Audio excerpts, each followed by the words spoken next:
Impact, une émission proposée par l'association Limousin Écologie. Limousin Écologie a noué un partenariat avec le collectif Roosevelt pour réaliser cette émission ainsi que la prochaine, les émissions 58 et 59, sur le partage plus équitable du temps de travail comme condition indispensable pour en finir avec le chômage de masse et réaliser un meilleur partage des richesses. Les deux actions gouvernementales qui ont eu le plus d'impact sur le chômage sont les lois d'Aurobien et Aubry I.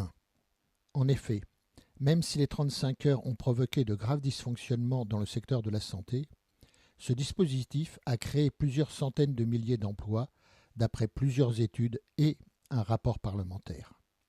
De plus, ces emplois créés ont été les moins chers et de loin de tous les dispositifs expérimentés par tous les gouvernements. Le collectif Roosevelt a lancé une pétition pour demander au CESE, Conseil économique, social et environnemental, de s'emparer de cette question et de relancer le débat sur ce type d'action. Enquête que vous pouvez signer en allant sur le site du Travail pour tous, tout en minuscules sans séparateur, dutravailpourtous.fr, tout en minuscules et sans séparateur, et précédé de https://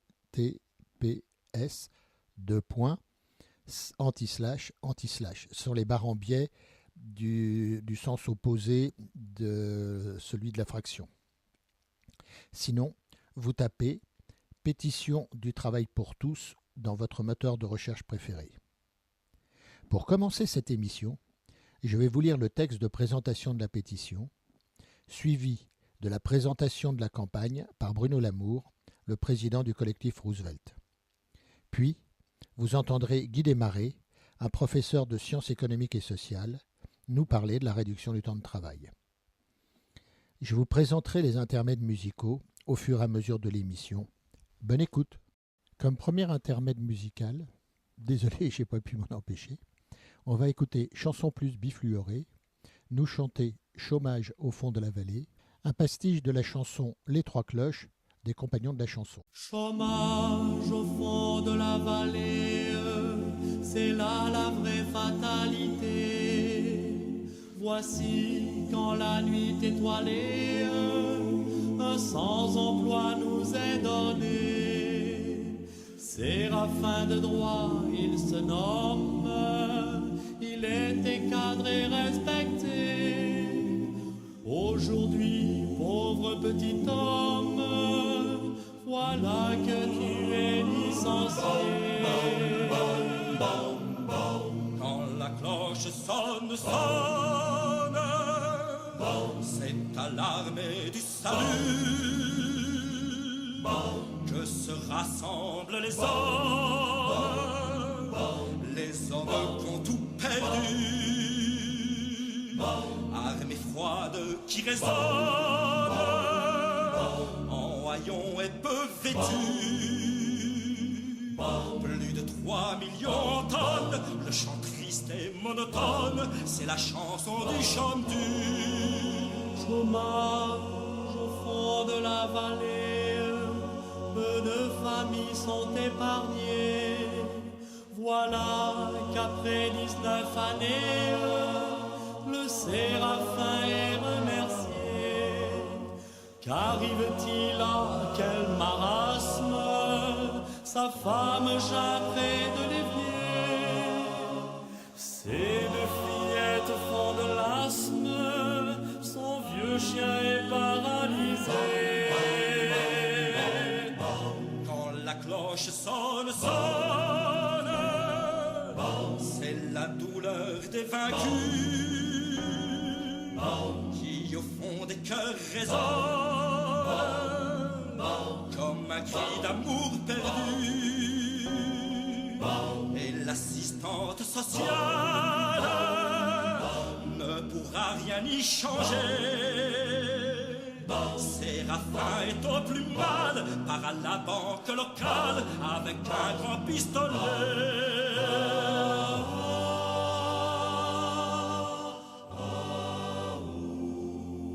Chômage au fond de la vallée, un drame horrible est arrivé. Hier un homme a pris en otage le patron du Crédit. Séraphin de droit il se nomme, il était cadré respecté. Aujourd'hui, pauvre petit homme, les policiers l'ont arrêté. Quand la cloche sonne, c'est chaque jour à midi que se rassemblent les hommes pour un repas entre amis. Séraphin est tout sourire, plus besoin de RMI. À l'atelier on l'admire, on assure son avenir. À la prison de Fleury, à la prison de Fleury.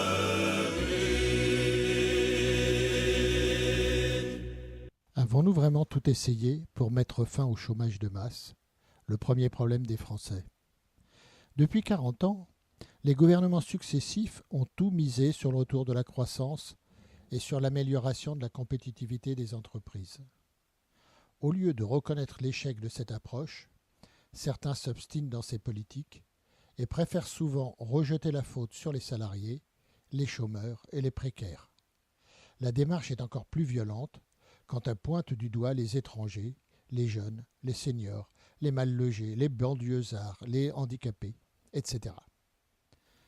Non seulement ces idées reçues stigmatisent et banalisent les victimes de la crise, mais elles étouffent également les débats autour du foisonnement de solutions alternatives proposées par la société civile. Pourquoi préfère-t-on parler d'assistanat plutôt que du million d'emplois que crée la transition écologique? Pourquoi affirmer que le chômage est une exception française alors que notre taux d'emploi en équivalent temps plein se situe dans la moyenne européenne? Aucun pays n'a réussi à faire baisser durablement son taux de chômage sans augmenter simultanément son taux de pauvreté via une croissance massive du travail à temps partiel subi, principalement féminin. Quel est le sens d'un plein emploi qui précarise la société? Nous ne voulons pas avoir à choisir entre chômage et précarité. Pourquoi refuser de reconnaître que le partage du temps de travail est la politique de création d'emplois la plus efficace et la moins coûteuse des 40 dernières années? L'expérience de Rebien et Aubry a montré que la réduction du temps de travail est efficace pour créer des emplois. Cela a été confirmé par plusieurs études et un rapport parlementaire. Ces derniers démontrent également que les politiques de réduction du temps de travail permettent de réduire les inégalités salariales entre femmes et hommes. Plus largement, partager le travail est un levier pour une meilleure conciliation vie privée, vie professionnelle, pour lutter contre le burn-out et pour encourager une démocratie plus participative par le réinvestissement du temps libéré dans l'activité citoyenne. Néanmoins, les politiques menées depuis une quinzaine d'années cherchent au contraire à augmenter les durées du travail et accroître la flexibilité, sans compensation pour les salariés et sans effet positif sur l'emploi. Aujourd'hui, la question n'est pas tant de se prononcer pour ou contre la réduction du temps de travail, mais plutôt d'identifier quelles sont les modalités d'une réduction la plus efficace possible. Suite à l'appel lancé en mai 2016 par 167 personnalités et Alternatives économiques, nous demandons donc l'instauration d'un cadre légal prévoyant les moyens de financer des créations d'emplois à travers diverses modalités de partage du temps de travail pour les entreprises volontaires. Utopique ? 3000 entreprises avaient déjà volontairement expérimenté la loi Rebien sur l'aménagement et la réduction conventionnelle du temps de travail proposée par la droite au pouvoir en 1996. Il est urgent de reprendre cette dynamique et de l'associer à un vaste plan de formation, requalification. Nous soutenons qu'il est nécessaire de prendre le temps de débattre publiquement des différents scénarios possibles. C'est sur la base de ce débat que le cadre légal que nous demandons doit permettre de reprendre collectivement confiance dans le partage du temps de travail et d'initier à plus long terme un mouvement général. Concrètement, quelles sont les modalités de partage du temps de travail que nous demandons d'expérimenter ? Pour obtenir un effet maximal sur l'emploi, il faut viser une dynamique collective, quelles qu'en soient les modalités. Semaine de 4 jours, 32 heures ou autres. Il est nécessaire d'examiner aussi les possibilités de partage du temps de travail personnalisé, volontaire, temporaire, adapté au rythme des métiers et aux temps sociaux, les comptes épargne-temps de vie, les congés parentaux mieux partagés entre hommes et femmes, les pré-retraites progressives, les systèmes de job rotation, les chèques de temps choisis, etc. C'est dans cet esprit inclusif que nous avons adressé au Conseil économique, social et environnemental, CESE, un courrier exprimant notre souhait que la troisième chambre de la République se saisisse de la question et propose des orientations, des propositions pour expérimenter le partage du temps de travail. Ces propositions seraient accompagnées d'un avis dépassionné sur la faisabilité et le coût des propositions avancées dans le cadre du débat. Ce travail facilitera la mise en place d'expérimentations répondant le mieux possible aux besoins de la société, des salariés et des entreprises.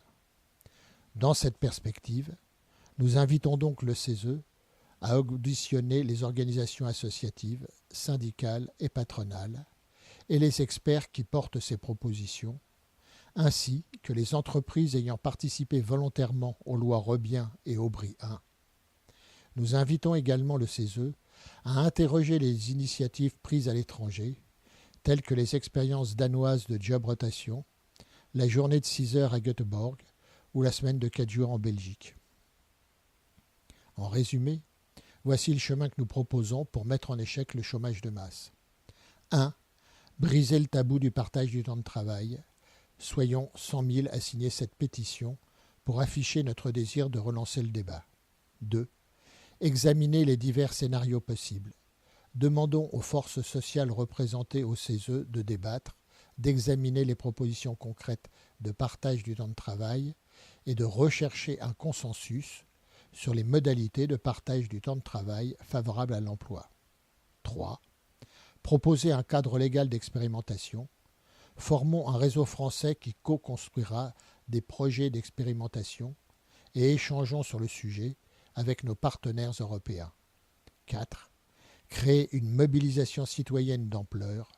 Poussons les entreprises, les collectivités et les administrations à mettre en œuvre des expérimentations de partage du temps de travail. 5. Enclencher une nouvelle étape de réduction de la durée légale de travail. Relançons le processus historique de réduction du temps de travail au cours de la prochaine décennie. Et maintenant, Ayo, It's Supposed to Be Love.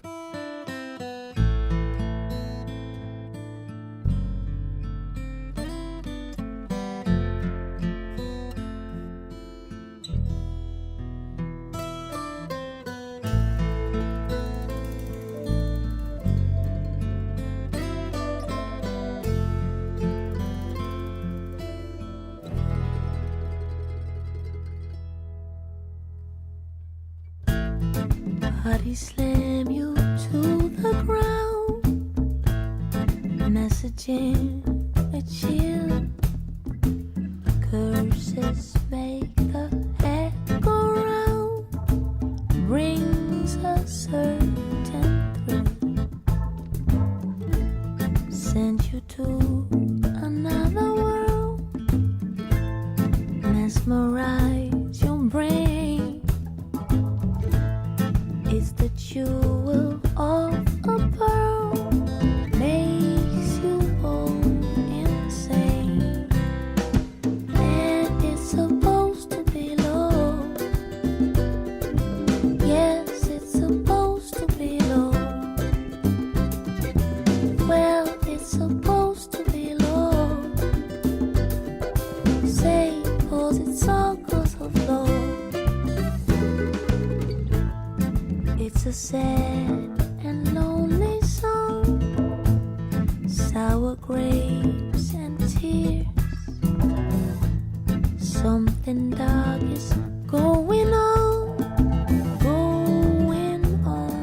for years.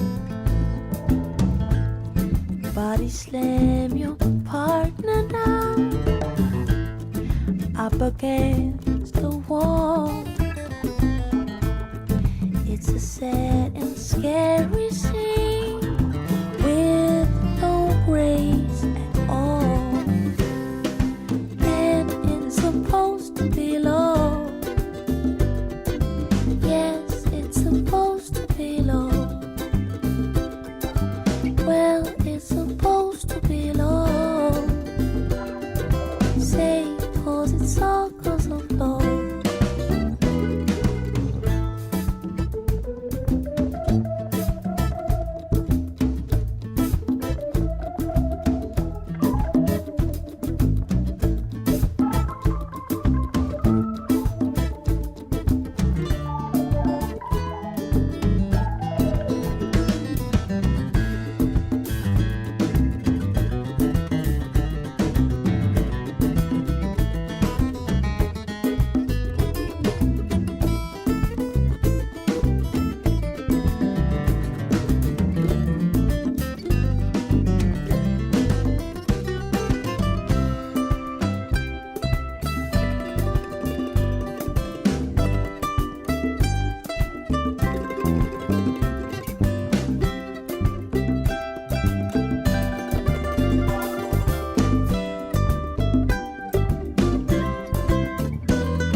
Bonjour, je m'appelle Bruno Lamour, je suis le président du collectif Roosevelt. Je suis militant depuis une trentaine d'années, militant tiers-mondiste et écologiste. Alors le collectif Roosevelt a été fondé en 2012 par des gens comme Stéphane Hessel, Edgar Morin, Suzanne Georges, Patrick Vivray, Pierre Laroutourou et beaucoup d'autres. Il s'inspire en fait au départ de la démarche de Roosevelt qui en 1933 prend des mesures choc pour sortir les États-Unis d'une spirale mortifère économique et sociale. Voilà, et l'analyse des fondateurs est que nous sommes dans une impasse similaire. Stéphane Hessel et Edgar Morin disaient que nos sociétés doivent choisir entre la métamorphose ou la mort. Alors, le manifeste Roosevelt 2012, donc, qui a été créé en 2012, posait un diagnostic alternatif sur les causes de la crise à la fois sociale, écologique, financière et démocratique, et s'appuyait sur 15 propositions pour éviter l'effondrement et sans attendre une hypothétique et impossible reprise de la croissance. Alors, essentiellement autour de la lutte contre le chômage endémique, contre le dérèglement climatique, sur les questions financières et sur la question démocratique, en particulier au niveau de l'Europe. Et en fait, le collectif se rassemble autour de ce manifeste qui a été rejoint par 110 000 citoyens. C'est un lieu de formation et de mobilisation citoyenne. Alors, il se situe dans le champ politique, donc nous nous réclamons comme mouvement politique, même si nous ne sommes pas un mouvement partisan. C'est-à-dire que nous ne soutenons aucun parti et nous ne donnons aucune consigne de vote. Et les opinions sur ce plan sont assez variées au sein du collectif. Une dernière chose pour présenter le collectif, c'est que nous avons une trentaine de groupes locaux répartis dans toute la France. Donc ce sont des lieux d'action locales, des lieux de réflexion, de partage, de formation. Il me semble très important que dans la situation où nous sommes, les citoyens ne restent pas seuls, mais se retrouvent pour partager leurs questions et pour agir sur le monde dans lequel nous vivons. Et nos groupes locaux sont très autonomes sur leurs choix d'action et leurs choix de réflexion. Alors le collectif Roosevelt a essentiellement travaillé jusqu'à présent sur 3 axes. Le premier axe, en 2013-2014, ça a été la question de la finance et des banques. On a été très actifs autour de la loi de séparation entre banques de dépôt et banques d'affaires. Loi, comme vous le savez, est une loi Croupion. C'est la loi que Pierre Moscovici a fait voter. Ensuite, on a renforcé, on a étayé notre argumentaire sur le dérèglement climatique. On s'est beaucoup engagé au moment de la COP21, en particulier dans le mouvement Alternatiba. Et pendant cette campagne, on a beaucoup porté en fait la question de l'emploi. Et d'ailleurs, notre slogan était climat, emploi social, les penser ensemble, c'est vital. Et tout naturellement, nous avons décidé de concentrer nos efforts sur l'emploi en 2016, mais sans oublier les questions climatiques et les questions de finances. On a vraiment la volonté de ne pas séparer les questions. Alors, l'objectif, donc nous lançons une campagne là, et l'objectif premier de cette campagne, c'est de sortir du tabou. Même si, heureusement, l'élection présidentielle a réintroduit la question, et nous nous en réjouissons, nous constatons que ça reste une question secondaire.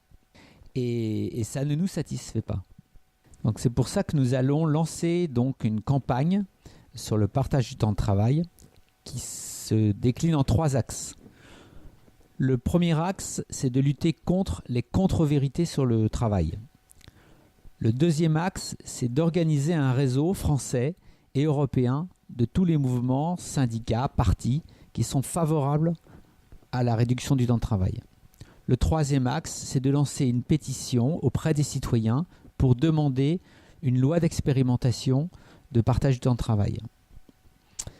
Alors, si je reprends le premier axe, les contre-vérités, je vais en donner un exemple.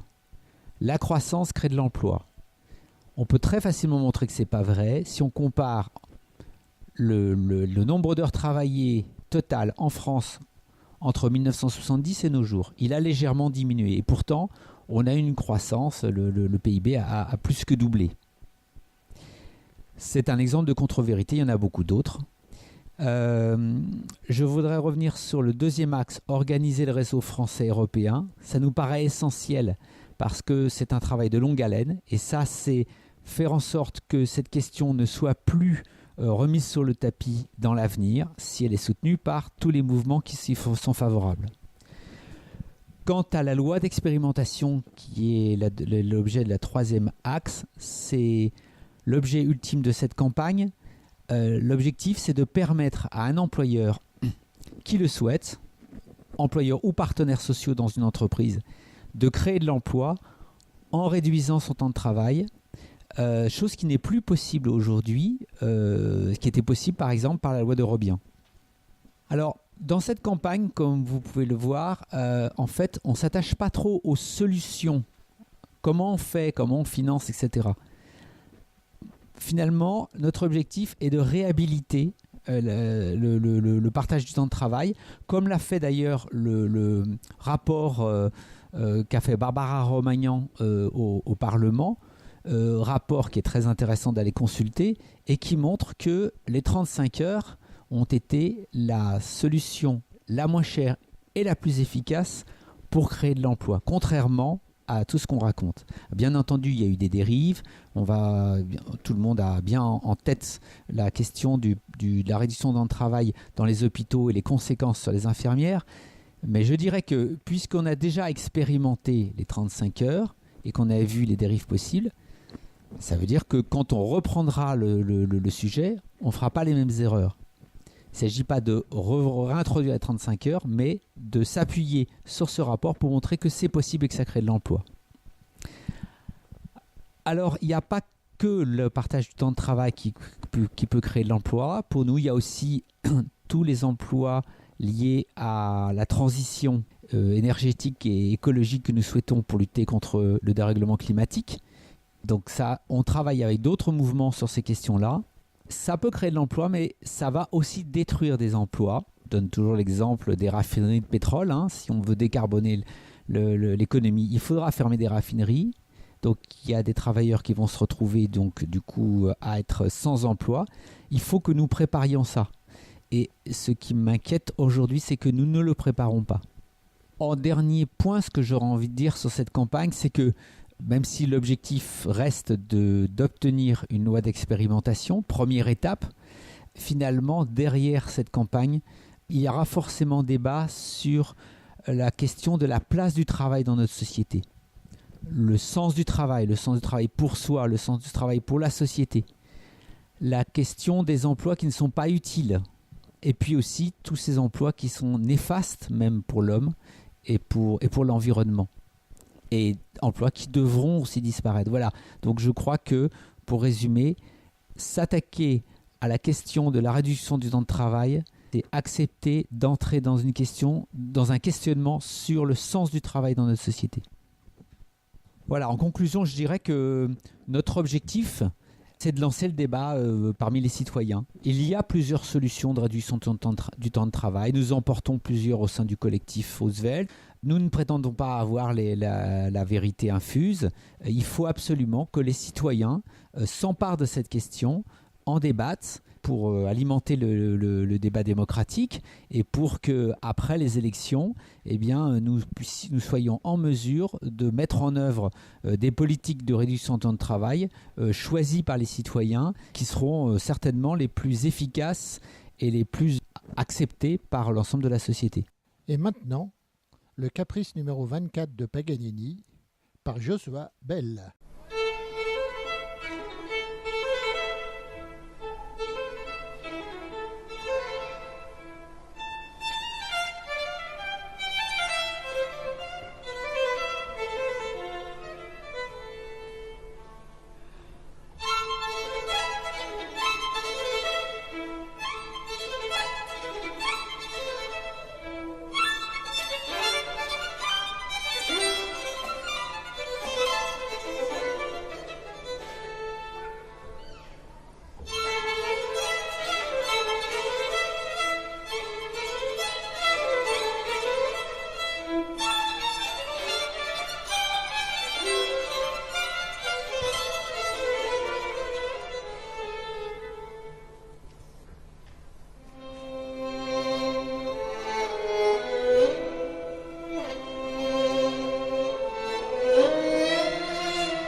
m'appelle Guy Desmarais. Je suis, à l'origine, je suis professeur de sciences économiques et sociales. J'exerce toujours d'ailleurs. Mais je suis aussi chargé de cours à l'Université d'Orléans, histoire des faits économiques et histoire de la pensée économique. Et je suis en 4e année de thèse. Voilà, sur un sujet qui est assez proche de la réduction du temps de travail, même si ce n'est pas directement le même sujet. Il s'agit d'une histoire comparée des politiques de déflation compétitive, c'est-à-dire toutes les fois où on a essayé de réduire les prix, les salaires et les dépenses publiques pour essayer de sortir de la crise. Voilà. Alors la question de départ, c'est peut-être pourquoi parler de réduction du temps de travail. Est-ce qu'il y a vraiment un lien avec l'emploi? Alors moi, j'ai été d'abord frappé par le découplage, la déconnexion qu'il y a eu pendant les 30 Glorieuses entre la croissance du produit intérieur brut, 220%, c'est-à-dire plus qu'un triplement, et la croissance de l'emploi, 13%. C'est-à-dire que pendant les 30 Glorieuses, le PIB a augmenté 17 fois plus vite que l'emploi. Et donc il a fallu commencer à creuser un peu, essayer de comprendre pourquoi. Et après, quand j'ai cherché à comprendre, j'ai découvert donc l'existence d'un volume total d'heures de travail, c'est-à-dire le nombre d'heures qu'il faut pour faire tourner notre pays chaque année. Et là, les surprises s'enchaînent. Par exemple, en 1950, il nous fallait presque 45 milliards d'heures de travail pour faire tourner notre pays. En 1975, on n'était plus qu'à 42 milliards. En 2015, on est un peu au-dessus de 40 milliards. Donc ce nombre d'heures de travail n'a pas cessé de reculer. Alors comment ça s'explique? En fait, c'est assez simple. Quand vous avez un PIB, l'activité économique qui augmente, eh bien, en réalité, la croissance est doublée, en quelque sorte, par l'efficacité horaire du travail. C'est-à-dire que si vous produisez 2 fois plus, mais que vous produisez 2 fois plus vite, en réalité, vous n'avez pas besoin d'heures de travail supplémentaires. Et, surprise, c'est ce qui s'est passé durant les 30 Glorieuses. C'est-à-dire qu'on a un PIB qui triple, mais une productivité horaire du travail qui fait un peu plus que tripler. Résultat des courses, eh bien, on a baissé le volume d'heures de travail nécessaire pour faire tourner notre pays chaque année. Alors à partir de là, ça se complique parce que si on écarte la durée du travail, supposons que ce soit une chose tout à fait régulière, fixe, qui ne bouge pas, comment expliquer qu'on ait créé donc un peu plus de 2 millions d'emplois, ça faisait 13% sur la période, avec moins d'heures de travail à se partager? La réponse est simple, c'est qu'on a réduit la durée moyenne du travail. On l'a réduite de plusieurs manières. D'abord, au début de l'après-guerre, les gens faisaient tous 5, 6, 7 heures supplémentaires par semaine. C'était vraiment terrible. Il fallait reconstruire le pays. Les gens avaient envie d'argent. Enfin bon, bref. Et puis progressivement, évidemment, comme les salaires ont augmenté, les gens ont voulu aspirer à vivre, tout simplement. Ils ont donc réduit leur volume d'heures supplémentaires. Les entreprises en avaient aussi moins besoin. Deuxième phénomène, on a mis en place la 3e, puis la 4e semaine de congés payés, parce qu'en 1936, on n'en avait eu que 2 à l'origine. Et puis, 3e phénomène, un phénomène de structure, c'est-à-dire qu'on a eu de moins en moins de travailleurs indépendants, d'agriculteurs, de petits commerçants, et qui ont été, alors soit l'agriculture a été mécanisée, soit les petits commerçants ont été laminés par la grande distribution. Et donc, le résultat des courses, c'est que nous arrivons à créer 3 fois plus de richesses avec moins d'heures de travail. Et donc là, j'ai vu donc clairement que la réduction de la durée du travail pouvait être une clé pour créer des emplois. Alors, je reviens sur un autre point qui est, il y a quelque chose qui bloque dans notre tête quand on se dit la réduction de la durée du travail crée des emplois. Alors pourquoi? Parce que quand on pense création, on pense nouveau. Donc on se dit, ah bah oui, créer des emplois, c'est créer des entreprises, ouvrir de nouveaux marchés, créer de nouvelles compétences, etc. Et là, très vite, déjà on est un peu pris en tenaille parce que vous savez bien que le capitalisme fonctionne selon une logique de création destruction, ce que Schumpeter appelait la destruction créatrice. Et donc on va créer des emplois, mais en même temps on va en détruire. Alors certains économistes qui voient l'avenir, un avenir radieux, nous disent mais c'est pas grave, les emplois de demain n'existent pas encore, on va tout inventer, enfin ils ont des étoiles dans les yeux, là ça brille, ils voient, c'est le Père Noël. Oui, mais il y a quand même une question qui se pose, est-ce que tout cela va se faire, cette destruction-création globalement ça fonctionne, quel est le résultat global? Est-ce que ça se fait avec plus d'heures de travail ou moins d'heures de travail? Eh bien là, non. Depuis 1945 jusqu'en 1975 et même de 1975 à aujourd'hui, même si ce n'est pas linéaire, bien sûr, le volume global d'heures de travail a diminué. Et donc la réduction de la durée du travail permet de créer des emplois. Alors on peut le comprendre avec un petit exemple artificiel mais tout bête. Supposons un entrepreneur exploiteur, voilà, il fait travailler tous ses salariés 70 heures par semaine et puis un jour il se dit ah non ça suffit quand même, allez je divise par 2, je les mets tous à 35 heures. Alors supposons tous les problèmes externes réglés, hein, il a l'argent et tout. Bon bref, on passe de 70 heures à 35 heures, il divise par 2 la durée du travail, supposons qu'il soit dans un domaine où il n'y a pas de gain de productivité, je sais pas moi, les pompes funèbres par exemple, hein, ça se mécanise pas, voilà, ni la création artistique ou je sais pas moi, ça peut être un musicien ou un théâtreuse, ce que vous voulez, ça se mécanise pas non plus, et bien là il est donc obligé d'embaucher 2 fois plus de personnes. Et donc on voit bien que la durée du travail crée des emplois. Elle peut très bien créer des emplois dans de vieilles activités. On peut très bien créer des emplois dans des activités neuves, anciennes, actuelles. Enfin bref, il n'y a pas de lien entre la nouveauté et la création d'emplois. Et donc là, dans notre cerveau, il y a quelque chose qui bloque, mais qui en réalité peut être débloqué, je l'espère, pour convaincre les gens que la réduction de la durée du travail est quelque chose de fondamental. Et à la demande de Guy, voici maintenant Kent. Tout est là.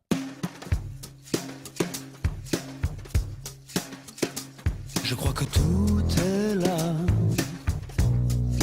pour une vie meilleure. Tout est là, elle attend son heure. Mais on oublie tout et puis on s'habitue aux histoires qui descendent dans la rue.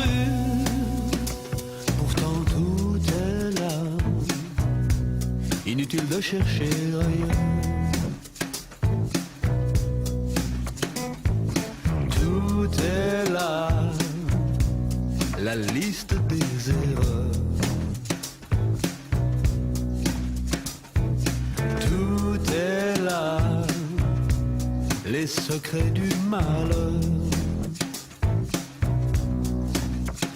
Mais on oublie tout et puis on s'habitue à l'histoire qui défile dans la rue. On se dit aussi que tout est joué d'avance, inutile de changer de cadence.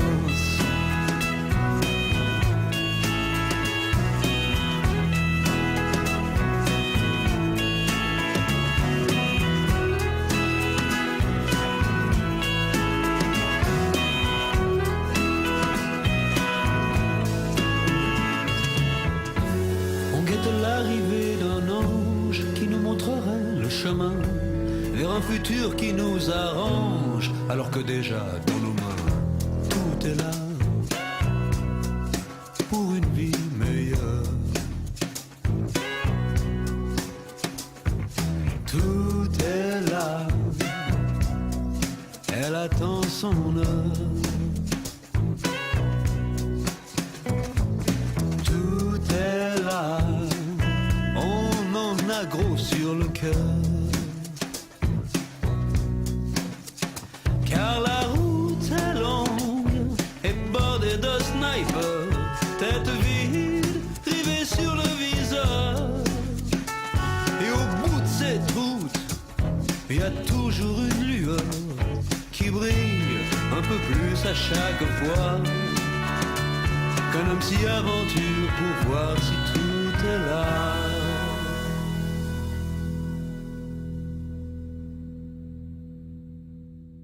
Alors ce qui est encore surprenant, c'est que si on regarde les pays qu'on nous montre en exemple pour le chômage, on peut penser à l'Allemagne, à l'Angleterre ou aux États-Unis, on constate que ces pays-là ont partagé le travail de manière plus inégale et cela explique leur succès entre guillemets sur le front du chômage, en même temps que cela explique l'explosion des inégalités dans ces pays. C'est-à-dire que le partage du travail inégal est un facteur puissant d'inégalité. Dans la mesure où vous faites du temps partiel, eh bien c'est trop simple, les salaires sont partiels avec. Et c'est pour ça qu'en Allemagne, vous avez une montée de la pauvreté qui est assez alarmante. Alors l'Allemagne étant le pays de l'obéissance, étant donné qu'ils sont un pays riche, que tout le monde dit que ça va bien, les pauvres ont du mal à s'exprimer, à montrer qu'ils existent, etc. Mais enfin, les statistiques sont cruelles. Il y a une explosion des inégalités en Allemagne. En Angleterre, c'est la même chose. Et aux États-Unis, n'en parlons pas. Donc la durée du travail et les salaires afférents, évidemment, sont un facteur puissant d'inégalité. Alors, comment peut-on partager mieux ? Parce qu'évidemment, la question, c'est comment faire pour partager mieux ce gâteau. Ce gâteau invisible, donc, constitué par le total des heures de travail. Eh bien, quand ça marche bien, quand ça marche comme dans les 30 Glorieuses, on avait une espèce de logique vertueuse. C'est-à-dire, 1, on augmente les salaires. 2, les salaires ayant augmenté, les gens demandent, bien sûr, des hausses de salaire qui se poursuivent, mais demandent aussi du temps libéré. 3, la réduction de la durée moyenne du travail crée des emplois. Aujourd'hui, nous sommes dans un contexte où on a moins de croissance et d'ailleurs aussi moins de gains de productivité. Donc comment faire pour financer cette réduction du temps de travail, vu que spontanément, on va pas avoir... les salariés vont demander surtout, pour les salariés modestes, surtout d'abord du salaire. Parce que ça fait 30 ans qu'on écrase leur salaire. Eh bien, là, on a plusieurs portes qui s'ouvrent. D'abord, on voit que chez les qualifiés, et une partie d'ailleurs des non qualifiés, il y a beaucoup de gens qui aujourd'hui, si on leur donne le choix, veulent travailler moins, ils veulent vivre, ils veulent respirer parce qu'il y a trop de stress, il y a trop de pression. Le travail est devenu une épreuve pour beaucoup. On voit des choses hallucinantes aux États-Unis. Vous avez plus de 20% des salariés qui sont sous, ils appellent ça les pain medication, les médicaments antidouleurs, mais qui contiennent de la codéine. Donc on est à plus de 1 salarié sur 5 qui se dope pour bosser. On arrive à des choses tout à fait délirantes. Et donc aujourd'hui, il y a une demande de temps, de vie. Donc déjà, première chose, il faut encourager ça.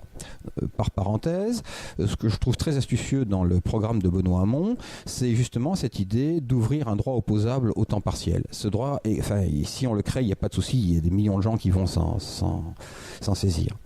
Ensuite, comment faire donc pour financer la réduction du temps de travail pour les non qualifiés, puisque c'est ça la question cruciale du chômage. Bon, d'abord, bien sûr, il faut convaincre les gens que c'est absolument nécessaire, mais pour financer la chose, eh bien, il va falloir le faire en répartissant les richesses. On ne peut pas se dire on va miser sur la croissance, on ne touche pas aux salaires des plus riches qui vont continuer à se remplir les poches, mais c'est pas grave, il y aura bien quelques miettes et ça nous permettra comme ça sur le coin de table de réduire la durée du travail et puis on aura un effet secondaire. Non, ça ne marchera pas.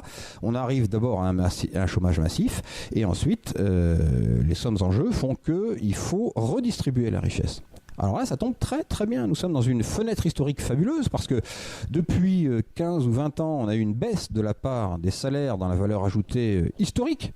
Ensuite, en tous les cas, par rapport aux 30 Glorieuses, il n'y a pas photo. Nous sommes 4-5 points largement en dessous. La part du travail est inférieure à la part du capital. Ça a beaucoup baissé. Et de 1. Et de 2, à l'intérieur des revenus du travail, on a une explosion des inégalités tout à fait délirante. On a aujourd'hui des grands patrons qui sont payés 3 fois, 500 fois, 1000 fois ce que gagne un salarié. C'est parfaitement indécent et inqualifiable. C'est injustifiable moralement. L'histoire de l'humanité a fonctionné avec des patrons qui gagnaient 10, 20 fois ce que gagnaient leurs salariés. C'est déjà énorme. Il y a déjà largement de quoi satisfaire tous ces besoins de base, tous ces besoins d'ostentation. Que des gens gagnent 200 000 euros par mois, il n'y a rien qui peut justifier une chose pareille. Donc, en tous les cas, moralement, philosophiquement, c'est pas défendable. Et donc là, on a effectivement une opportunité pour récupérer des sommes importantes, très importantes, et donc pour financer la réduction du temps de travail, c'est fondamental. Et là, si on y arrive, alors là, on franchit une étape fabuleuse parce que ça fait 40 ans d'impuissance par rapport au chômage, d'impuissance collective qui produit un dégoût de la politique, des sentiments de rage. Les gens en ont marre, ils vont voter extrême pour dire au moins eux, ceux-là, on les a pas essayés. Les autres, c'est tous des incapables. En tous les cas, sur la question du chômage, malheureusement, c'est vrai. Et si on sort de ça, si on réussit à travers une réduction d'ampleur de la durée moyenne du travail à créer 2, 3, 4 millions d'emplois, puisque c'est de ça qu'on parle, là, on crée un mouvement collectif, un espoir collectif, on retrouve la puissance de l'action collective. Et donc, on met le doigt dans une logique fabuleuse parce que derrière, il y a d'autres défis qui nous attendent. La réduction des inégalités sera, vous l'avez compris, faite en même temps, mais le défi climatique nous attend. Et je crois qu'une des choses qui bloque aujourd'hui le défi climatique, la prise à bras-le-corps du défi climatique, c'est qu'il y a quelque chose qui paralyse les gens, qui les tétanise. Et on sait, la première préoccupation des Français, des Européens, c'est le chômage. Tant qu'on n'a pas vaincu ce monstre, tant qu'on n'a pas vaincu cette hydre, on aura du mal à passer à l'étape 2. Alors une des choses qu'on entend en ce moment, qui est destinée à faire peur aux gens, pour leur dire couchez-vous, voilà, c'est la fameuse menace de la numérisation. Alors on a entendu une étude américaine, 47% des emplois numérisés d'ici 30 ans aux États-Unis, 42% en France. Alors ça a été refait, on est autour de 9-10%. Et donc il y en a, c'est en tous les cas des gens qui veulent faire peur, qui veulent dire ah bah oui, c'est fini, c'est mort, le travail va disparaître, donc accepter la baisse des salaires, évidemment, vu que c'est la seule issue qu'on nous propose. Bien, avec les subventions aux entreprises. Alors là, quand même, il y a des choses à dire. Des vagues de progrès techniques violentes, on en a eu par le passé. Or, le volume total des heures de travail nécessaires chaque année ne s'est jamais effondré. Il a baissé, mais il s'est jamais effondré, il n'est jamais venu à zéro. Et il ira jamais à zéro. Pourquoi ? Parce qu'en fait, il existe dans toutes nos sociétés un socle d'heures de travail non mécanisable. Un socle d'activités que vous ne pourrez jamais numériser. Pensons à tous les métiers de la santé, de l'éducation, du loisir, de la création, du transport de personnes, des forces de l'ordre, de la justice, du journalisme. Dieu sait, il y en a encore beaucoup. C'est pas demain matin qu'un drone sera capable de monter une cuisinière au 4e étage et de l'installer. Il n'y a pas de risque. Donc ça veut dire qu'il y a toujours, il y aura un socle d'heures de travail humain irremplaçable, et c'est donc une excellente nouvelle parce que ça veut dire que nous avons devant nous une perspective de réduction du temps de travail, mais c'est pas une espèce de folie, si vous voulez, ou une histoire de fainéant qui dirait ah bah oui, mais la réduction du temps de travail, tant mieux, on va travailler moins, et finalement c'est vachement mieux parce que parce qu'on est un peu fainéant sur les bords. Ça n'a rigoureusement rien à voir, et donc la réduction du temps de travail, elle n'est pas là pour faire plaisir à ceux qui n'ont pas envie de bosser, elle est là pour alléger la charge qui est vraiment usante, de plus en plus usante. Regardez les burn-out, regardez au Japon, il y a même des karoshi. Les karoshi, c'est les cadres qui travaillent 50, 60, 70 heures par semaine, et puis arrivé à 45, 50 ans, crise cardiaque, AVC, et c'est fini. Des gens qui se sont littéralement tués au travail. Donc, on a besoin de réduire la durée du travail, mais cette durée du travail, ça ira jamais jusqu'à zéro. On va revenir, donc, on ne sait pas, mais quelque chose autour de 20 heures, de 15 heures, de 25 heures par semaine, quelque chose comme ça, on ne sait pas. Il y aura un plancher qu'on atteindra un jour. Et une fois qu'on aura ce plancher, on aura donc toujours du travail à se partager. Et si on se le partage de manière efficace, étant donné que nous serons beaucoup plus riches, ou en tout cas que nous serons encore plus riches, même si ce n'est pas beaucoup, nous avons largement de quoi nous offrir cette chose merveilleuse qui s'appelle le plein emploi. Et maintenant, HK et les saltimbanques, nous irons au bal.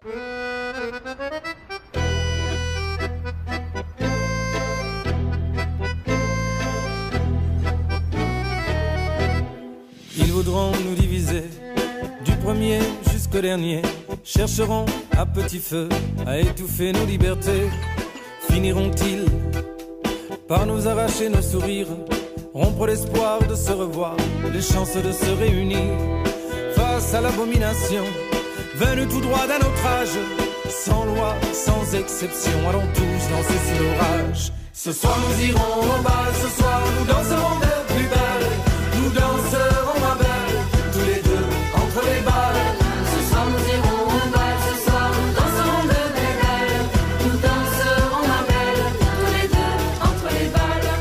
Pour combien sommes-nous fous, avons-nous tort de croire encore que nous sommes frères sur cette terre, âmes sœurs de cœur et de corps. Nous tout ce que l'on veut, tout ce que l'on désire, aimer la vie tant qu'on le peut, et puis qu'on nous laisse sortir.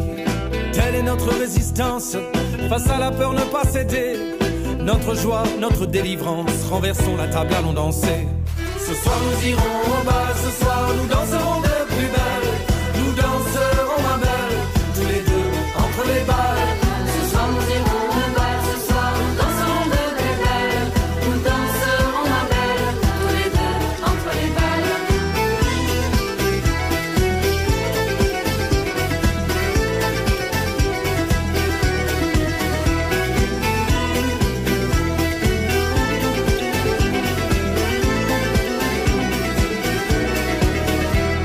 Le tonnerre gronde en cet hiver, restez au chaud chez vous. Bonnes gens, laissez-nous faire, nous nous occupons de tout. Devrions-nous les écouter, attendre que vienne l'été? Au grand soleil, mon général, un jour de fête nationale. Oui, dehors il pleut, Mais cette pluie est délicieuse. Dehors, la vie est belle. Que diable est-elle dangereuse? Ce soir nous irons au bal, ce soir nous danserons de plus belle. Nous danserons ma belle, tous les deux entre les balles. Ce soir nous irons au bal, ce soir nous danserons de plus belle. Nous danserons ma belle, tous les deux entre les balles. Chaque goutte qui tombe sur chacun de nos visages, comme un éclat, comme une fronde, nous donne du cœur à l'outrage. Dansons ensemble au son du luth, dansons debout sans autre but que d'être là, que d'être nous, que d'être heureux, que d'être fou. Dansons dehors et même pire, dansons encore quand d'autres tirent. Oui, ce soir nous irons au bal, nous danserons de plus belle. Ce soir nous irons au bal, ce soir nous danserons de plus belle. Nous danserons ma belle, tous les deux entre les balles. Ce soir nous irons au bal, ce soir nous danserons de plus belle. Nous danserons ma belle, tous les deux entre les balles.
Ce soir nous irons au bal, ce soir nous danserons de plus belle. Nous danserons ma belle, tous les deux entre les balles. Ce soir nous irons au bal, ce soir nous danserons de plus belle. Nous danserons ma belle, tous les deux entre les balles. Impact, c'est fini. Cette émission a été produite et réalisée par Limousin Écologie. Vous pouvez nous écouter une semaine sur deux sur Bourg FM le dimanche de 14 à 15h et sur Radio Vassivière une semaine sur deux le mercredi de 19 à 20h et le samedi de 11h à midi. La deuxième semaine est une réédition. Toutes nos émissions sont disponibles sur le site de Radio Vassivière, onglet Émissions, puis Impact. Vous retrouverez aussi les dernières sur le site de Bourg FM. L'association Limousin Écologie organise aussi des conférences et projections de films, suivies de débats. Retrouvez cette actualité sur notre page Facebook. Merci de votre fidélité et à bientôt.